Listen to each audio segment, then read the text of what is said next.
మళ్ళీ కృష్ణానదిలో జలకళ కనిపిస్తుంది.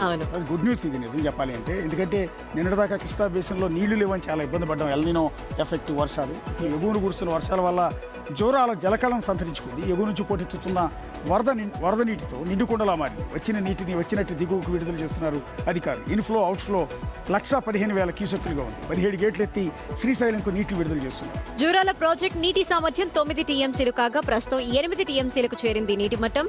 భీమా ఫేజ్ 1, 2, కోయల్ సాగర్, నెట్టెంపాడు ప్రాజెక్టులకి నీటి ఎత్తిపోతలు కొనసాగుతున్నాయి. ఎగువ దిగువ కేంద్రాల్లో విద్యుత్ ఉత్పత్తి ప్రారంభమైంది. ప్రాజెక్టుకి భారీగా వరద వస్తూ ఉండటంతో పంటల సాగుకి రైతులు రెడీ అయ్యారు. ఒకసారి శంకర్ దగ్గరికి వెళ్దాం. శంకర్, ఎంత ఉంది ఇప్పుడు జోరాల ప్రాజెక్టులో? గేట్లు ఎత్తి దిగువకు నీటిని విడుదల చేస్తున్నారా? సో నెక్స్ట్ శ్రీశైలం ప్రాజెక్ట్కి వెళ్ళిపోతుంది కదా వాటర్ అంతా. ఎస్ అశోక్, ఇప్పటికే 17 గేట్లు ఉదయం వరకు ఉండేవి. అయితే ఇప్పుడు కొంత నెమ్మదించినప్పటికీ మొత్తం కూడా 16 గేట్లు పైకి ఎత్తి శ్రీశైలం దిగువకు వాటర్ రిలీజ్ చేస్తున్నారు అధికారులు. మొత్తం సామర్థ్యం తీసుకుంటే 9.657 టీఎంసీలు ఉండేది. ప్రస్తుతం 7.5 టీఎంసీలుగా కొనసాగుతుంది. దీంతో కుడి ఎడమ కాలువలకు కూడా పెద్ద ఎత్తున వరద నీరు వెళ్తుంది. మొత్తంగా రైతులు ఆనందం వ్యక్తం చేస్తున్నారు. ఎందుకంటే నిన్న మొన్నటి వరకు కూడా పెద్ద ఎత్తున రైతులు ఆందోళన చేశారు. తమ పంటలు ఎండిపోతున్నాయి, వరద రిలీజ్ చేయాలని చెప్పి కూడా ఆగారు. మొత్తం 1,00,000 ఎకరాలకు పైగా సాగునీరు అందించేందుకు ఇక్కడ నుంచి వాటర్ విడుదల చేస్తున్నారు.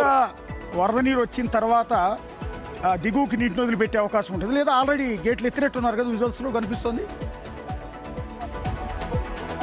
ఎస్ అశోక్, అంటే ఎందుకంటే నారాయణపూర్ డ్యామ్ నుంచి పెద్ద ఎత్తున వరద నీరు వస్తుంది. దాదాపు 1,15,000 క్యూసెక్లు ఆ పైమాటగానే చెప్పుకోవాలి. రాత్రి అర్ధరాత్రి 1,50,000 వచ్చినప్పటికీ ఉదయం కాస్త అది నెమ్మదించింది. దాన్ని దృష్టిలో పెట్టుకొని శ్రీశైలానికి వాటర్ రిలీజ్ ఎక్కడ కూడా వచ్చినటువంటి వాటర్ను సఫిషియెంట్ గా పెట్టుకుంటున్నారు. ఎందుకంటే వాటర్ వెళ్ళిపోయిన తర్వాత మళ్ళీ వాటర్ రావాలంటే కష్టమవుతుంది. కాబట్టి ప్రాజెక్టు నీటి నిల్వలను ఖచ్చితంగా గమనిస్తూ చాలా జాగ్రత్తగా దిగువకు నీటిని విడుదల చేస్తున్నారు.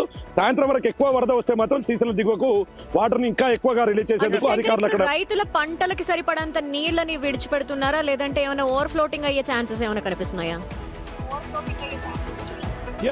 ఎస్ అంటే ఇప్పటికీ దీనికి సంబంధించి వాస్తవంగా జూరాల కుడి ఎడమల కాలువలకు సంబంధించి 1,20,000 ఎకరాలకు సాగునీరు అందించాల్సి ఉంటుంది. మొత్తం కూడా ఇది కంటిన్యూ చేస్తూనే ఒకవైపు భీమా ఫేజ్ 1, ఫేజ్ 2లకు సంబంధించినటువంటి పూర్తి స్థాయి ఎత్తిపోతల పథకాలను ఇప్పటికే ప్రారంభించారు.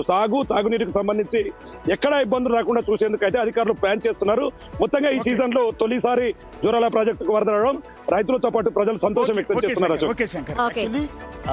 డ్యామ్ జూరాల ప్రాజెక్ట్ నిండింది, అందుకని దిగువకి శ్రీశైలంకి వాటర్ వెళ్తే శ్రీశైలం కూడా నిండితే సో నెక్స్ట్ మళ్ళీ నాగార్జున సాగర్కి నీళ్లు వదిలిపెట్టే అవకాశం ఉంది.